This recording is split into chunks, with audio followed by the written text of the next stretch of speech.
Hola chicos, ¿cómo están? Hoy iniciamos nuestras clases virtuales, a las que vamos a llamar microclases porque son clases cortitas. Para empezar vamos a ver el origen del movimiento obrero. Para eso nos tenemos que situar en la Inglaterra que estaba transitando la Revolución Industrial. Estamos en el siglo XVIII, a fines del siglo XVIII, en Inglaterra, y este nuevo proceso que se está viviendo de industrialización va a dar lugar al origen de distintas clases sociales. Una de ellas van a ser los burgueses. ¿Quiénes son los burgueses? Son los dueños de las fábricas, de las maquinarias, de las herramientas y de las materias primas que utilizan esas fábricas. Todo eso representa capital invertido por estas personas. Y la función que va a tener el objetivo de invertir capital es generar más capital, o sea, obtener una ganancia de eso. Para eso contratan a los obreros, que van a ser la otra clase social fundamental que aparece con este proceso. Los obreros solamente cuentan con su fuerza de trabajo. Tienen salarios bajos, como vimos, viven en malas condiciones. Tienen casas precarias, con familias numerosas, trabajan muchas horas, con bajos salarios, sin ningún tipo de derechos. Como vamos a ver entonces, estos dos grupos sociales tienen intereses contrapuestos, ¿sí? Contradictorios entre sí, chocan en cuanto a lo que pretenden lograr. Los obreros van a tratar de aumentar sus salarios y mejorar sus condiciones de vida, mientras que los burgueses van a tratar de aumentar sus ganancias. Esto genera conflictos entre ellos. Los burgueses van a justificar los bajos salarios en base a dos teorías. Una tiene que ver con que ellos consideran que su situación es inestable, entonces para obtener ganancias no pueden aumentar el nivel de los salarios más allá de lo que le permite a los obreros alimentarse y vestirse. Y otra teoría tiene que ver con un fundamento religioso, ¿sí? Basado en el puritanismo, que dice que los obreros deben esforzarse, que eso los va a hacer mejores y que además hay que evitar los vicios. Entonces, si se les paga más, estos obreros lo que van a hacer es, por ejemplo, ir a alcoholizarse en las tabernas. Entonces, una forma de evitar eso es pagarle menos. Por otro lado tenemos el Estado, que ya vimos que tuvo un papel fundamental en esta cuestión. El Estado, en este conflicto, se va a poner claramente del lado de los burgueses, como vimos con las leyes que llevó adelante, y además va a hacer oídos sordos a los reclamos de los obreros para mejorar sus condiciones de vida y lograr algunos derechos.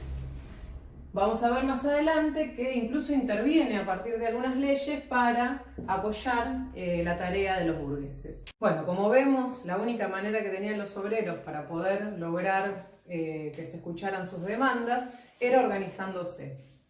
Entonces, va a surgir el movimiento obrero.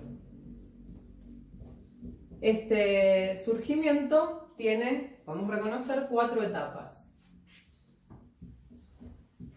La primera es la llamada ludismo.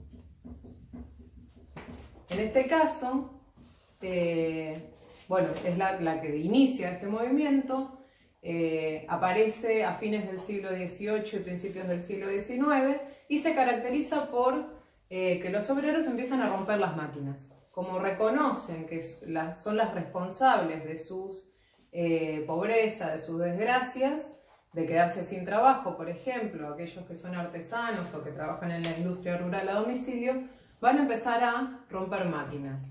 Es un movimiento bastante desorganizado. Estas protestas se hacen, por ejemplo, a partir de panfletos que se pegan en las paredes, anunciando estos descontentos, y en algún momento estalla de manera espontánea y bueno, los obreros destruyen las máquinas y dejan cartas donde denuncian su situación y la firman como General Lud. ¿Quién es Lud? Que justamente es el que le da origen al movimiento. Es un obrero de la industria textil que es el que comenzó con este movimiento de destrucción de máquinas. El segundo paso en este camino son las sociedades de socorro mutuo, que ya implican otro nivel de organización. Acá vemos que los obreros empiezan a reconocerse como clase obrera y empiezan a buscar maneras para poder superar sus problemas, pero como conjunto. Entonces, lo que hacen es organizar estas sociedades cuyos miembros tienen que pagar una cuota para pertenecer y que le garantiza, por ejemplo, a los obreros cuando están enfermos que puedan acceder a un sueldo, porque no había derechos laborales, como les dije. Entonces, si estaban enfermos, no trabajaban, no cobraban. Esto les da un respaldo a los obreros. O cuando hay un fallecimiento, que como vieron en las películas también era algo bastante cotidiano, estas sociedades se hacen cargo del entierro y de sostener a la viuda o a los deudos del fallecido. Bueno, a partir de las acciones que empiezan a llevar adelante estas sociedades, que además de organizarse, empiezan a denunciar, por ejemplo, a través de los periódicos, cuáles son las situaciones de los obreros, tanto el Estado como los burgueses empiezan a ponerse en alerta y empiezan a ver cómo reaccionar frente a estas acciones. Entonces, los burgueses se niegan a todas las demandas que hacen los obreros y presionan al Estado para que defienda sus intereses. Ahí el Estado saca unas leyes en las que prohíbe cualquier forma de manifestación colectiva, o sea, entre todos, grupal, digamos, de los obreros, y les prohíbe asociarse.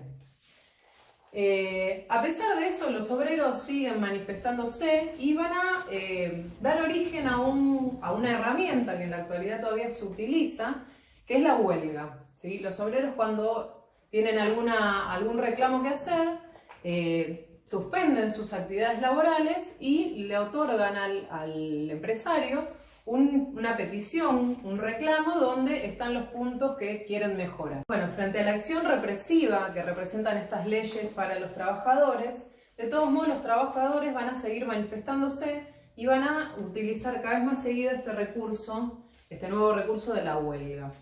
Lo que va a aparecer también cerca de 1820 son las llamadas trade unions, uniones de trabajo, que son similares a lo que hoy conocemos como sindicatos.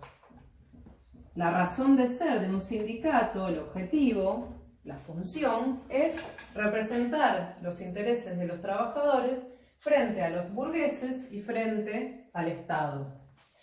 Estos sindicatos van a llevar adelante acciones, manifestaciones, reclamando algunas cosas y van a lograr ser reconocidos o el reconocimiento de estos reclamos. Por ejemplo, lo que logran es el sábado inglés, que quiere decir que el sábado se trabaja solo media jornada. Otra cosa que van a lograr en 1824 es la derogación de esas leyes represivas que les impedían asociarse. El último escalón en este proceso va a ser el cartismo. El cartismo es un movimiento de los trabajadores que suma a los reclamos gremiales, los reclamos económicos o laborales, los reclamos políticos. En ese momento en Inglaterra existía el voto masculino, pero solamente podía votar aquellos que tenían cierto nivel de riqueza o de ingresos, lo cual dejaba por fuera de ese grupo a todos los trabajadores, o a la mayoría de los trabajadores. Lo que van a pedir entonces los que llevan adelante este movimiento es el sufragio universal, que todos los trabajadores, hombres mayores de 21 años, pudieran votar. ¿Cuál es la intención de esto? La intención es que puedan votar representantes de los trabajadores que impulsen leyes que defiendan sus intereses dentro del Parlamento, por ejemplo. Se llama cartismo porque en 1839 se elaboró una carta con las demandas de este grupo y que consiguió la firma de 1.200.000 personas y fue llevada al Parlamento para su aprobación. No dio resultado, lo cual hizo que el año siguiente se volviera a presentar, esta vez acompañada con 3 millones de firmas. Bueno, esta carta vuelve a presentarse en 1848. A pesar de la negativa del Estado a escuchar estas demandas y llevarlas a la práctica, va a quedar como un antecedente y más adelante se va a lograr el sufragio universal en Inglaterra. Este recorrido nos permitió ver entonces las etapas por las cuales se fue conformando el movimiento obrero. Vamos a ver que cada una tiene distinta temporalidad, distintas estrategias, distintos objetivos que lograr y distintos resultados. Bueno, hasta acá la clase de hoy. En la semana voy a mandar actividades para que trabajen en base a este tema y nos vemos la próxima.